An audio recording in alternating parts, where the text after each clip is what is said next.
નમસ્કાર વિદ્યાર્થી મિત્રો, ફરી પાછા આપણે ચેપ્ટર નંબર 1 જે છે એમાં આગળ વધીએ છીએ.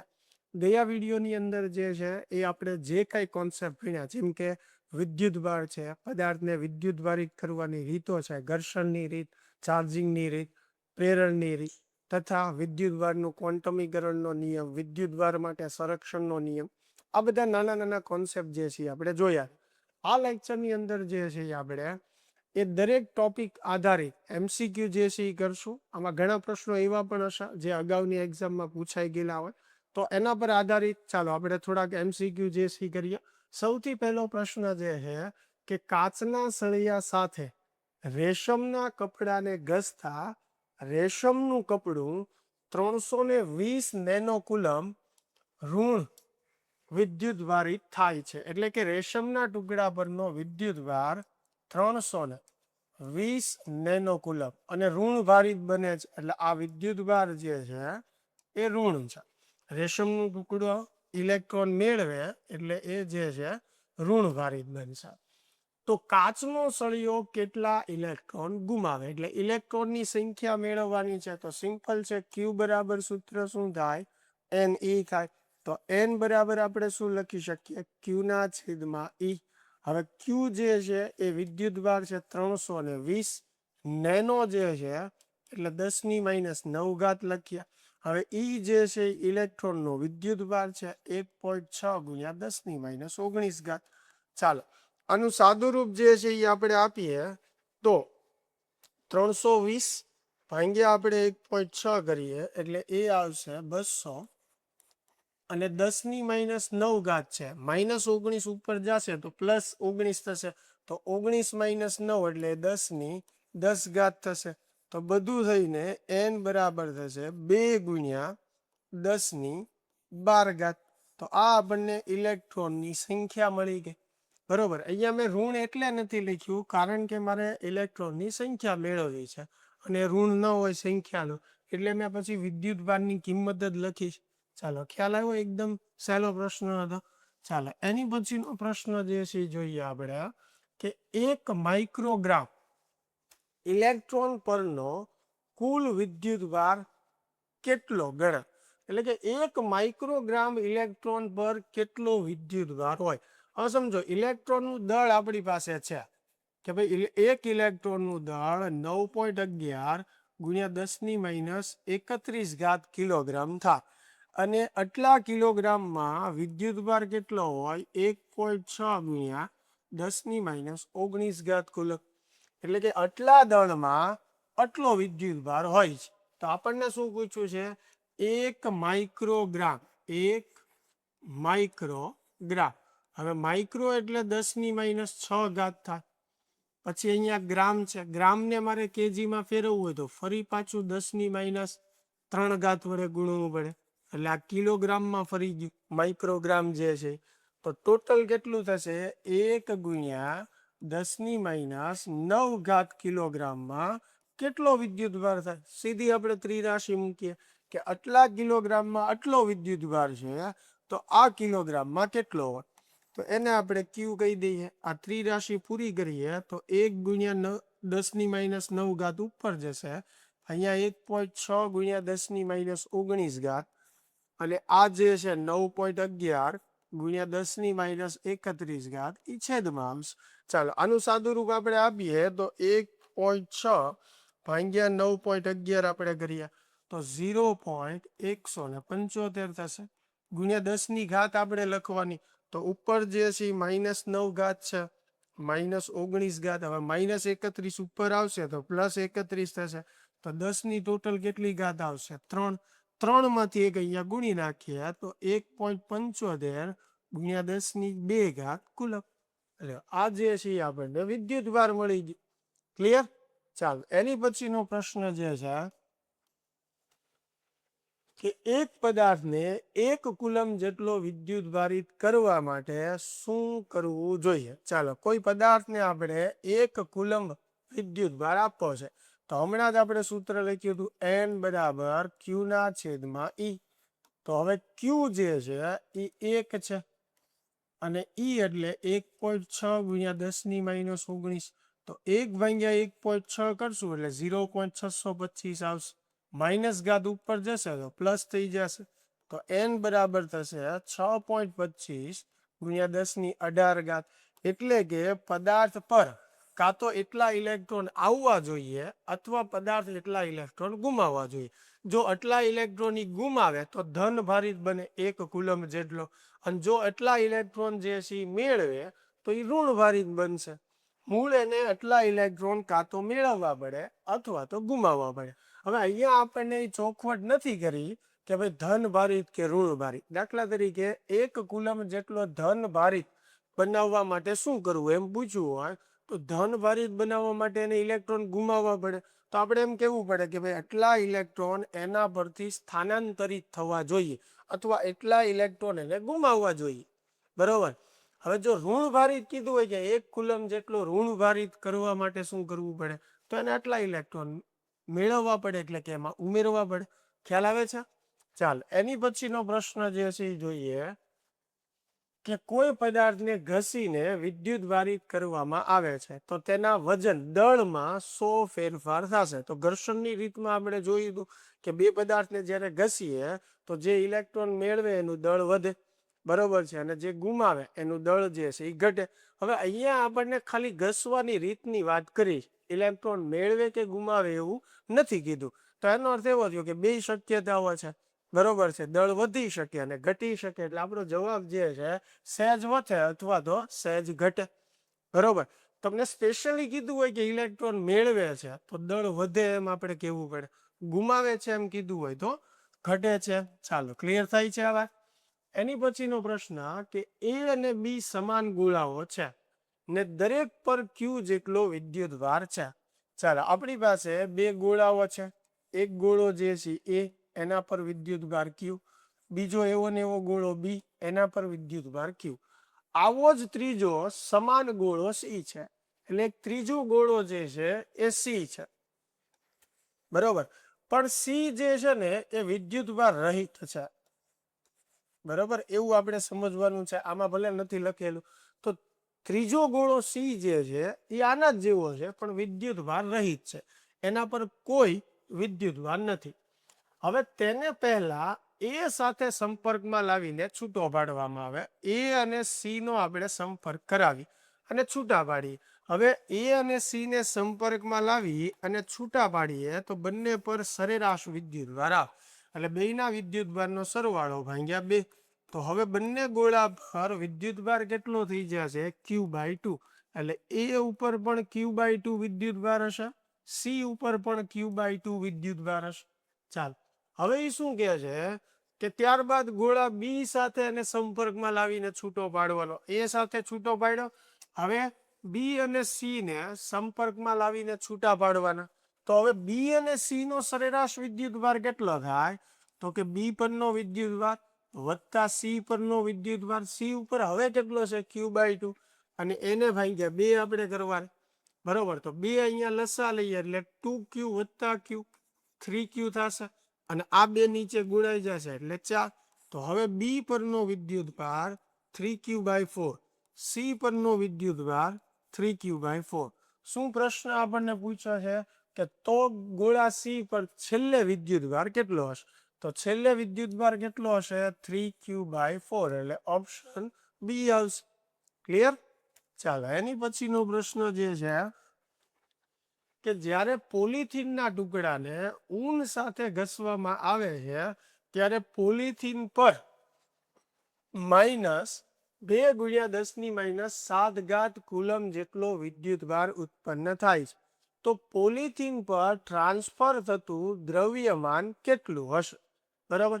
ચાલો, તો સમજો કે પહેલા તો વિદ્યુત ભાર કેટલો આપ્યો છે? -2 × 10⁻⁷ કુલમ જેટલો વિદ્યુત ભાર. કોના પર? પોલિથીન પર. પોલિથીન અને ઊનની વાત છે, એટલે પોલિથીન ઋણ બને છે તો ઊન જે છે એ ધન બને. એટલે પોલિથીને ઇલેક્ટ્રોન મેળવા હોય, ઊને ઇલેક્ટ્રોન જે છે એ ગુમાવ્યા હોય, બરોબર. તો પોલિથીન ઉપર કેટલું દળ આવ્યું? તો એની માટે પહેલા ઇલેક્ટ્રોનની સંખ્યા જોશે. તો n બરાબર શું થાય? Q/E. હવે સંખ્યા તો ધન જ હોય એટલે વિદ્યુત ભાર આપણે અહીંયા ધન લખશું, 2 ગુણ્યા 10 ની માઇનસ 7, ઈ એટલે 1.6 ગુણ્યા 10 ની માઇનસ 19 ઘાત. ચાલો આનું સાદું રૂપ આપણે આપીએ તો 2 ભાગ્યા 1.6 કરીશું એટલે 1.25 આવશે. એને ગુણ્યા 10 ની 12 ઘાત થશે, માઇનસ 19 ઘાત ઉપર જશે તો પ્લસ થઈ જશે. આટલા ઇલેક્ટ્રોન સ્થાનાંતરિત થયા. હવે એટલા ઇલેક્ટ્રોનનું દળ કેટલું થાય તો ડેલ્ટા એમ બરાબર એન ગુણ્યા એમઈ. આવું સૂત્ર મેં તમને લખાયું હતું. તો એન જે છે ઇલેક્ટ્રોનની સંખ્યા છે 1.25 ગુણ્યા 10 ની 12 ઘાત. એમ ઈ એટલે એક ઇલેક્ટ્રોનનું દળ છે 9.11 ગુણ્યા 10 ની માઇનસ 31 ઘાત. ચાલો હવે 1.25 ગુણ્યા આપણે 9.11 કરીએ તો 11.38 ગુણ્યા 10 ની 12 માઇનસ 31 ઘાત, એટલે 12 માઇનસ 31 ઘાત કરીએ તો માઇનસ 19 ઘાત આવશે. એટલે 11.38 ગુણ્યા 10 ની માઇનસ 19 ઘાત કિલોગ્રામ. તો આને આપણે આમ ફેરવીએ કે જુઓ 1 પોઈન્ટ કાપીએ તો 1.138 ગુણ્યા 10 ની માઇનસ 18 ઘાત કિલોગ્રામ. તો એવો જવાબ આપણને જુઓ 1.138 ગુણ્યા 10 ની માઇનસ 18 ઘાત પહેલા ઓપ્શનમાં આપેલો છે. ચાલો સમજણ પડે છે આમાં? પાક્કું? આગળ વધ્યા. એની પછીનો પ્રશ્ન જે છે કે 100 ગ્રામ પાણીમાં કેટલો ધન વિદ્યુત ભાર હશે? ચાલો શું પૂછ્યું છે આપણને? 100 ગ્રામ પાણીમાં કેટલો ધન વિદ્યુત ભાર હશે? હવે ટોટલ દળ પાણીનું 100 ગ્રામ છે. હવે આપણને એવું પૂછ્યું હોય કે 100 ગ્રામ પાણીમાં કુલ વિદ્યુત ભાર કેટલો થાય, તો એ 0 થાય, કેમ કે જેટલો એમાં ધન વિદ્યુત ભાર હોય એટલો જ ઋણ હોય. પણ એકલો ધન વિદ્યુત ભાર આપણને પૂછ્યો છે. હવે ધન વિદ્યુત ભાર કોને હોય? પરમાણુમાં પ્રોટોનને.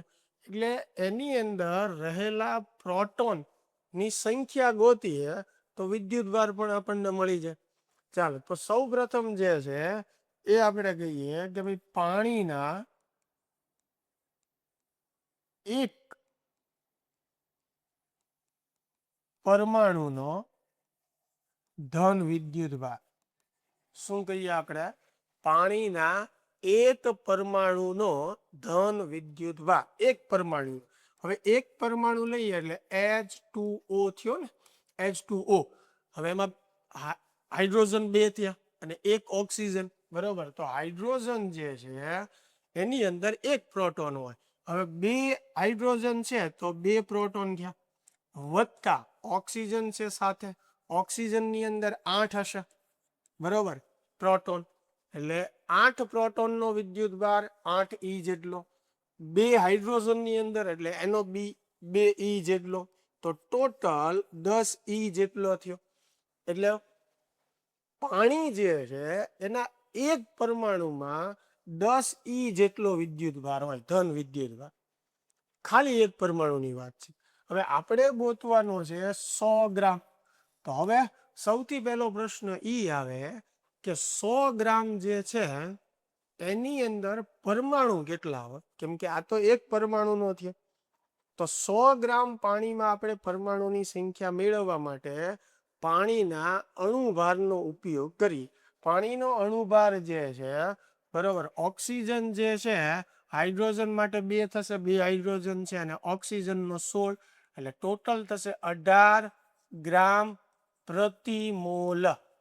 બરોબર, પાણીનો અણુભાર કેટલો થશે? 18 ગ્રામ પ્રતિ મોલ. એટલે કે 1 મોલમાં 18 ગ્રામ. હવે 1 મોલમાં સંખ્યા કેટલી હોય? એવોગેડ્રો અંક જેટલી. એટલે હું આમ ત્રિરાશિ મૂકી શકું ને કે 18 ગ્રામમાં 6.022 ગુણ્યા 10 ની 23 ઘાત જેટલા પરમાણુ હોય 18 ગ્રામ. તો મને ક્યાં કીધું છે 100 ગ્રામમાં? તો 100 ગ્રામમાં કેટલા હોય? એટલે આ પરમાણુની સંખ્યાને આપણે n કહી દઈએ. 100 જે છે ઉપર જશે 100 એટલે 10 ની 2 ઘાત. અહીંયા 6.022 ગુણ્યા 10 ની 23 ઘાત, અને 18 જે છે એ છેદમાં આવશે. ચાલે તો n બરાબર અહીંયા શું કરી શકીએ આપણે? જો 6.022, બરોબર, એને ભાંગ્યા આપણે 18 કરીએ તો 6.022 એને ભાંગ્યા 18 કરીએ તો 0.33 4 આવશે. એને ગુણ્યા 10 ની ઘાત, તો આ 23 ને 2 10 ની કેટલી ઘાત થઈ જશે? 25 ઘાત થઈ જશે, બરોબર. ચાલો, તો n બરાબર ફાઇનલી 3.34 ગુણ્યા 10 ની 24 ઘાત થશે. સમજાય? આ આપણે શું મેળવવું? 100 ગ્રામ પાણીમાં પરમાણુની સંખ્યા, બરોબર. હવે સમજો, એક પરમાણુનો વિદ્યુત ભાર કેટલો છે? 10 E જેટલો છે. એક પરમાણુનો વિદ્યુત ભાર 10 E જેટલો. એવા કેટલા પરમાણુ છે? તો કે આટલા, 100 ગ્રામમાં આટલા છે.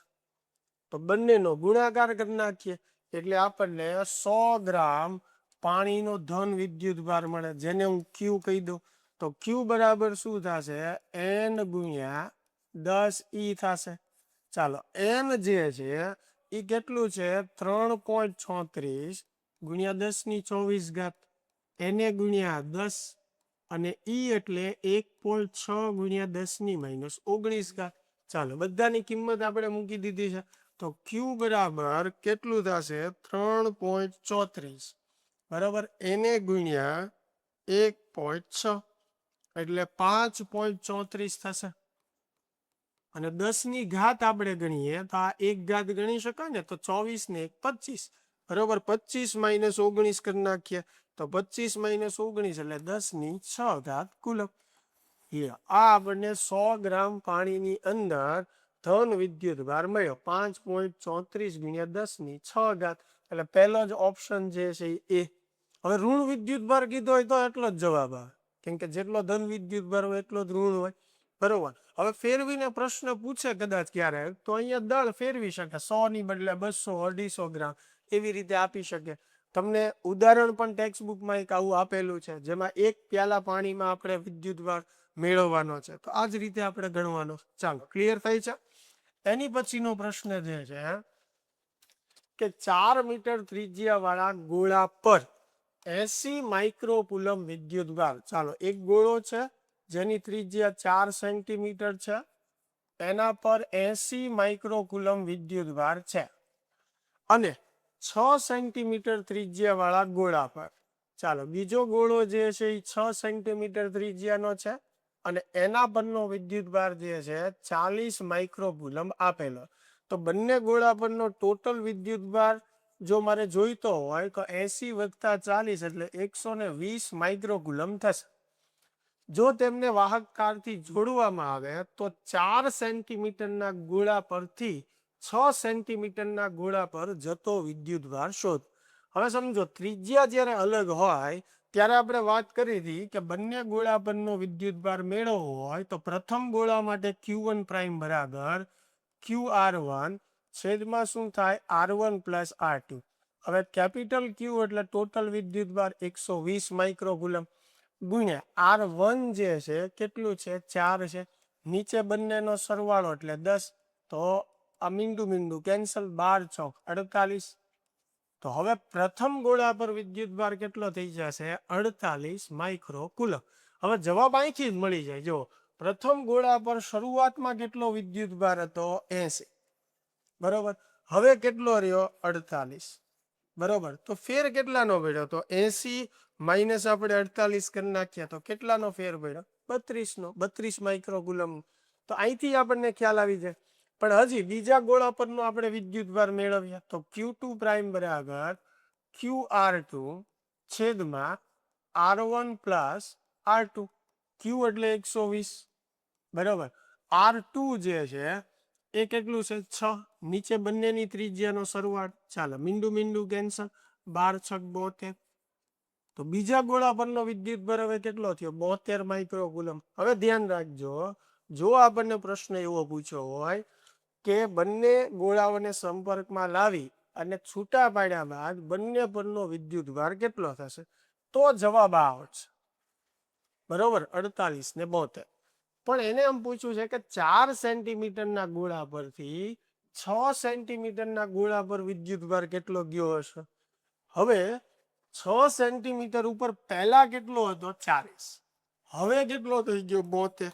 તો 72 માંથી 40 બાદ કરીએ તો પણ 32 માઇક્રોકુલમ જ આવશે.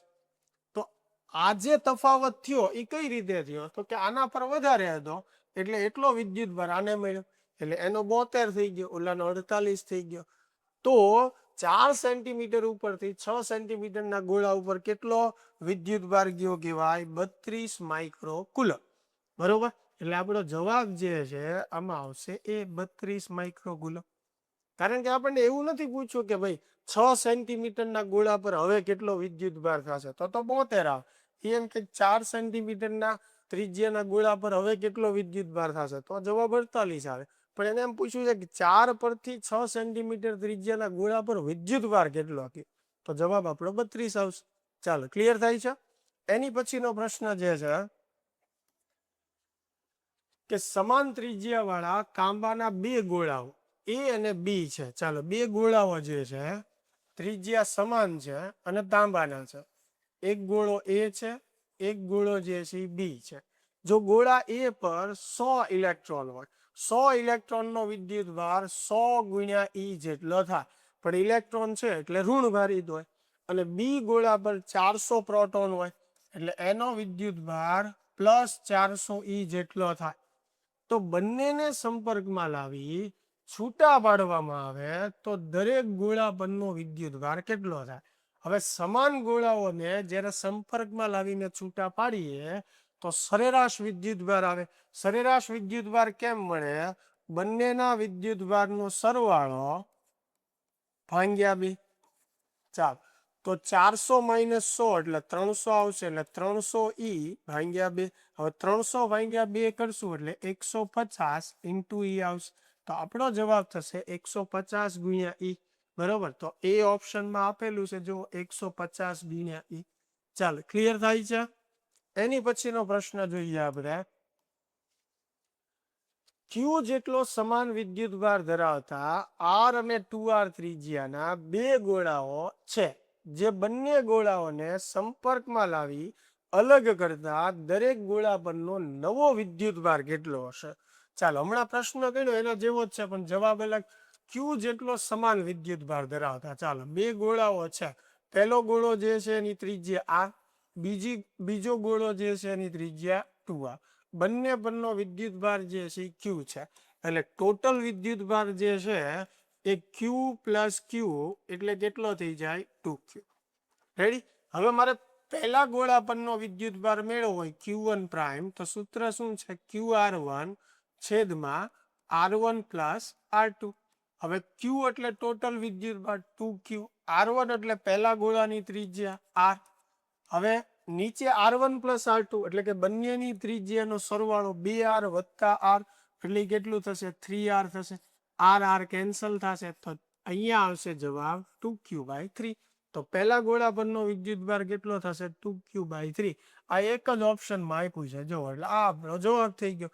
છતાં બીજા ગોળા માટે આપણે ગણી લઈએ. બરાબર. તો QR2 છેદમાં R1 + R2. હવે q એટલે શું થશે? 2q થશે. R2 એટલે 2r અને નીચે બંનેની ત્રિજ્યાનો સરવાળો એટલે 3r. r cancel. 2 × 2 એટલે 4 એટલે 4q/3. તો અહીંયા બીજા ઓપ્શનમાં છે જો 4q/3. ચાલો, ખ્યાલ આવે છે. આગળ વધીએ. એની પછીનો પ્રશ્ન જે છે કે સ્થિત વિદ્યુત શાના કારણે ઉત્પન્ન થાય છે? તો આમાં ઓપ્શન તમે વાંચો કે ભાઈ માત્ર ઘર્ષણની રીતે, માત્ર પ્રેરણ, ઘર્ષણ અને પ્રેરણ બંનેની રીતે. ટેક્સ્ટ બુકમાં આપણને આ કોન્સેપ્ટ બંને આપેલા છે. એટલે જવાબ જે છે આપણો સી આવશે કે ઘર્ષણ અને પ્રેરણ બંને રીતે આપણે સ્થિત વિદ્યુત જે છે ઉત્પન્ન કરી શકીએ છીએ, એટલે કે પદાર્થને વિદ્યુત ભારિત કરી શકીએ છીએ. ચાલો, એની પછીનો પ્રશ્ન કે સ્થિર વિદ્યુત ભારથી ખાલી જગ્યા ઉદ્ભવે છે. હજી આ ચેપ્ટરમાં આપણે ભણવાનું બાકી છે, પણ સ્થિર વિદ્યુત ભારને ખાલી શું હોય? વિદ્યુત ક્ષેત્ર. આ અત્યારે ખાલી યાદ રાખો, પછી આગળ કોન્સેપ્ટ જેમ ભણતા જશું એમ ક્લિયર થતું જશે. બરોબર છે. ચાલે, એની પછીનો પ્રશ્ન જે છે, એક કુલમ વિદ્યુત ભાર બરાબર ખાલી જગ્યા ઇલેક્ટ્રોન. તો આ તો સિમ્પલ જ છે. n બરાબર જે છે એ શું થાય? q/e. હવે એક કુલમ વિદ્યુત ભાર એટલે એક ઈની જગ્યાએ 1.6 × 10⁻19. તો આનું સાદું રૂપ આવશે 0.625 × 10⁻19, એટલે કે 6.25 × 10⁻18. એટલે બી ઓપ્શન થશે 6.25 × 10⁻18. ચાલો ક્લિયર થાય છે. એની પછીનો પ્રશ્ન જોઈએ આપણે, તો એ છે હિલિયમના ન્યુક્લિયસ પરનો ધન વિદ્યુત ભાર કેટલો થાય? તો આ પણ ઈઝી છે. કોઈ પણ ના કેન્દ્રનો ધન વિદ્યુત ભાર એટલે ઝેડ ઈ જેટલો હોય. ઝેડ એટલે પ્રોટોનની સંખ્યા. હિલિયમમાં પ્રોટોનની સંખ્યા કેટલી હોય? 2 એટલે 2 ઇન્ટુ ઈ જેટલો થશે. 2 ઈ એટલે 1.6 ગુણ્યા 10 - 19 તો 16 દુ 32 એટલે 3.2 ગુણ્યા 10 - 19 કુલો. ક્લિયર? ચાલો એની પછીનો પ્રશ્ન જોઈએ, તો કોઈ પદાર્થ પર N1 જેટલા પ્રોટોન, આ પ્રશ્ન બોર્ડમાં પણ બહુ પૂછાયેલો છે. N1 જેટલા પ્રોટોન, તો N1 પ્રોટોનનો વિદ્યુત ભાર જે છે એ કેટલો થાય? N1 ગુણ્યા ઈ જેટલો. અને N2 જેટલા ઇલેક્ટ્રોન, તો ઇલેક્ટ્રોનનો વિદ્યુત ભાર કેટલો થાય? N2 ગુણ્યા ઈ, પણ ઋણ જશે. તો કુલ વિદ્યુત ભાર મેળવો એટલે બંનેનો આપણે સરવાળો કરવો પડે, એટલે કુલ વિદ્યુત ભાર થઈ ગયો.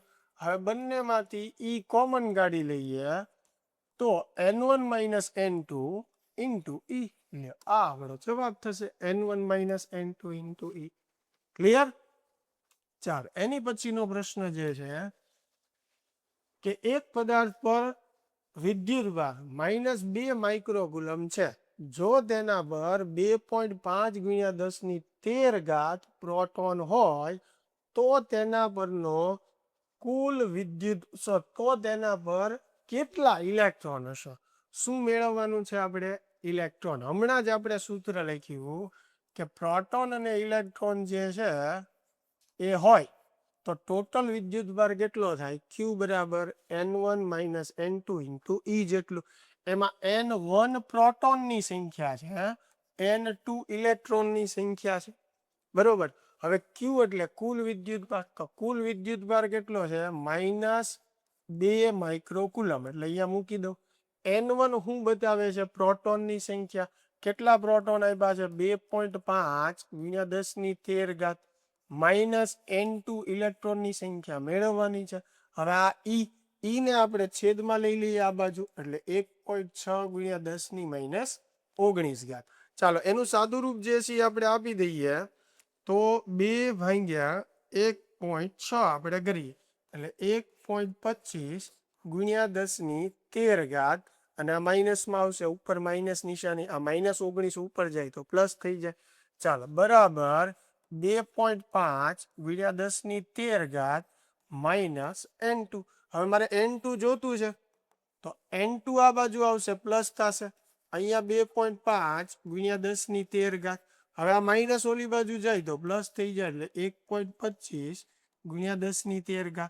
આ બંનેમાંથી 10 - 13 કોમન કાઢી લ્યો, એટલે 2.5 વત્તા 1.25 કરી નાખો, એટલે 3.75 થશે. એટલે 3.75 ગુણ્યા 10 - 13, આ આપણને શું મળી ગયું? ઇલેક્ટ્રોનની સંખ્યા મળી ગઈ. ચાલો તો ઓપ્શન એ માં છે, જુઓ 3.75 ગુણ્યા 10 - 13. ચાલો આગળ વધીએ. એની પછીનો પ્રશ્ન જે છે કે સાબુના દ્રાવણના પરપોટા પર વિદ્યુતભાર મૂકતા શું થશે? ચાલો આ આપણા કોન્સેપ્ટનો છેલ્લો પ્રશ્ન છે. બીજા પણ તમે જાતે પ્રેક્ટિસ કરજો જેથી ખ્યાલ આવે તમને. ચાલો હવે સાબુના દ્રાવણનો આપણે પરપોટો લઈએ અને એના પર વિદ્યુતભાર આપણે મૂકીએ, ધન અથવા તો ઋણ. તો એની સરફેસ ઉપર જે છે આવી રીતે ધન વિદ્યુતભાર રહેશે, કેમ કે પરપોટો વચ્ચેથી તો ખાલી હોય, એટલે આ જે સરફેસ ઉપર જે છે વિદ્યુતભાર આવશે. તો અહીંયા આપણે એમ સમજી શકીએ કે સામ સામે બધે એક સરખો જ વિદ્યુતભાર આવે. તો આ બધા વિદ્યુતભારો એકબીજા ઉપર કેવું બળ લગાડે? અપાકર્ષી બળ લગાડે. એટલે જેના લીધે પરપોટો જે છે વિસ્તરવાનો ગુણધર્મ ધરાવશે, ફેલાવાનો ગુણધર્મ, અપાકર્ષી બળના લીધે. બરોબર. તો આપણને અહીંયા ઓપ્શન શું આપ્યો છે? ત્રિજ્યા ઘટે, ત્રિજ્યા વધે. તો ઓપ્શન બી જે છે આવશે, ત્રિજ્યા વધે. કારણ કે પ્રસરવાનો ગુણધર્મ ધરાવે તો ત્રિજ્યા શું થશે? વધશે. બરોબર. એટલે કાં તો ઓપ્શનમાં એમ હોય કે પ્રસરવાનો ગુણધર્મ ધરાવે, અહીંયા એના આધારે આપ્યું છે કે ત્રિજ્યા વધે, તો ઓપ્શન બી જે છે આપણી માટે રાઈટ આન્સર રહેશે. તો મિત્રો અહીંયા આપણે આ લેક્ચર પૂરતું રાખીએ છીએ. આની અંદર આપણે જે કાંઈ અગાઉ કોન્સેપ્ટ ભણ્યા એના MCQ જે છે એ સોલ્વ કર્યા. નેક્સ્ટ વિડીયોથી આપણે ખૂબ મહત્વનો ટોપિક જે છે બોર્ડની દ્રષ્ટિએ અને દરેક એક્ઝામ માટે કુલમનો નિયમ જે છે એ ભણવાના છીએ. પણ એ પહેલાં આ લેક્ચરમાં જે કાંઈ ભણ્યા એમાં કોઈ તકલીફ હોય તો ખાસ મને જણાવજો, જેથી કરીને એનું સોલ્યુશન આપી શકું. ચાલો તો મળીએ હવે નેક્સ્ટ વિડીયોમાં.